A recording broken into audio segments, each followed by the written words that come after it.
Hi, everyone. I'm Emily Tseng, And I'm Dan Adler. and we're fourth-year PhD students in information science at Cornell University.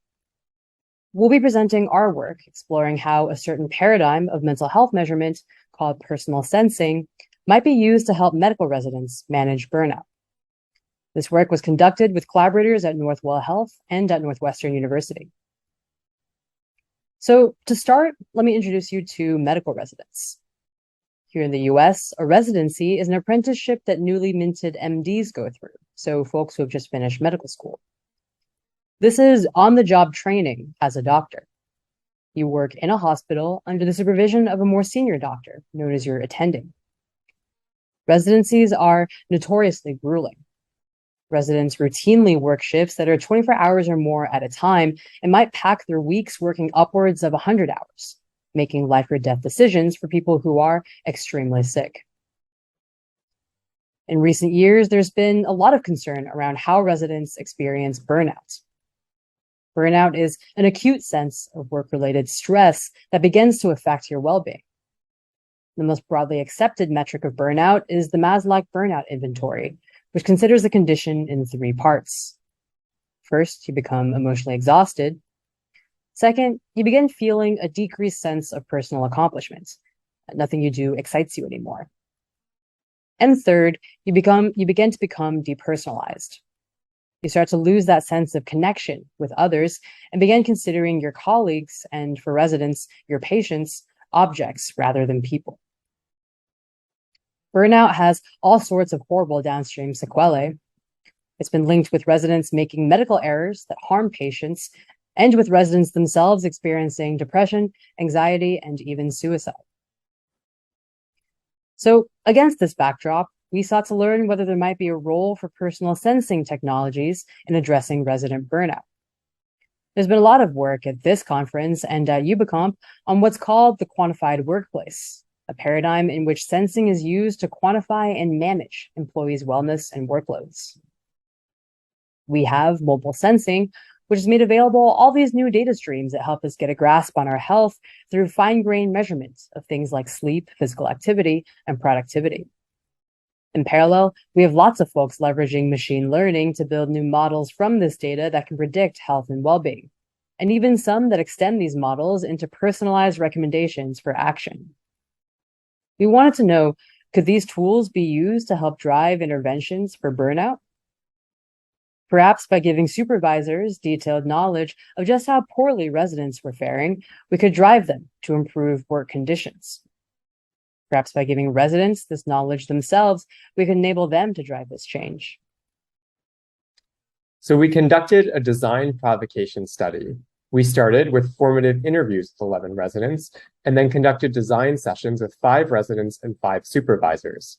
We showed them a medium-fidelity prototype of a dashboard depicting personal sensing data used for well-being monitoring.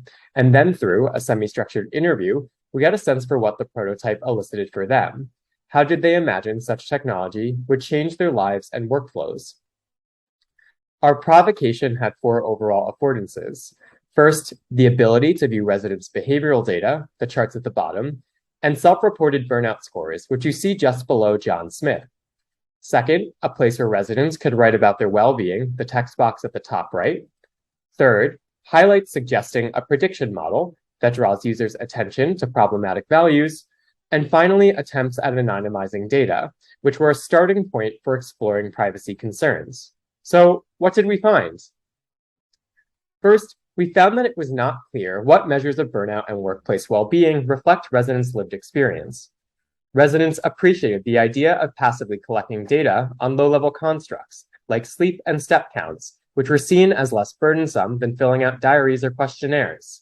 But they were concerned that passively collected data may not accurately reflect more subjective aspects of burnout.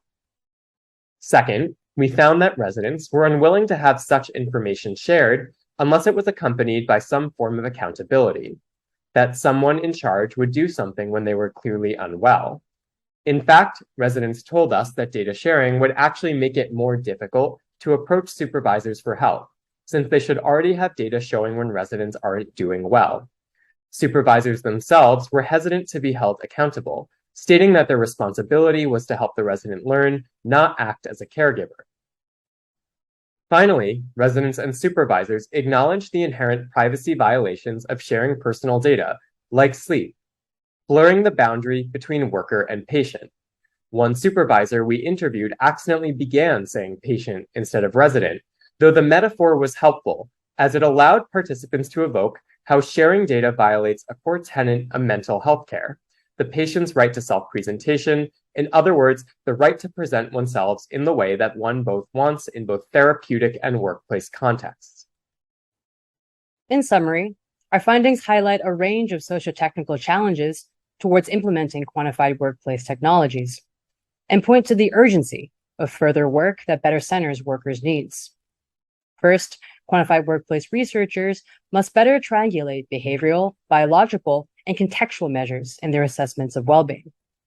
Formative personal sensing research uses subjective self-reports as ground truth for behavioral biomarkers of mental health, but we need more sophisticated methods to account for the complexity of wellness. Our research joins calls for a broader conception of well-being, one that connects a data-enabled mental health to the diversity of experiences and what it means to be well and unwell. Second, we need policy mechanisms that hold supervisors accountable in exchange for well-being data. We think that further research into closed-loop systems where workers experience direct benefits for engaging in well-being programs could pave a path for effective quantified workplace technologies. And finally, we need new approaches to privacy preservation, moving beyond the idea that consent alone enables appropriate information flows. Our findings show how sharing personal sensing data disrupts existing relational norms in mental health care, in particular, the right to self-presentation. And it's not clear yet what new norms should take the place of what we currently understand as the clinician-patient relationship, or indeed the employer-employee relationship. We see these discomforts as fruitful ground for broader collaborations between not only ubiquitous computing and clinical researchers, but also information scientists, ethicists, and privacy scholars to ensure that the future of the quantified workplace truly helps us all be well. For more, you can check out the paper at the bit.ly or the QR code. Thanks again to our participants and our collaborators, and to you for listening. And we'll look forward to discussion.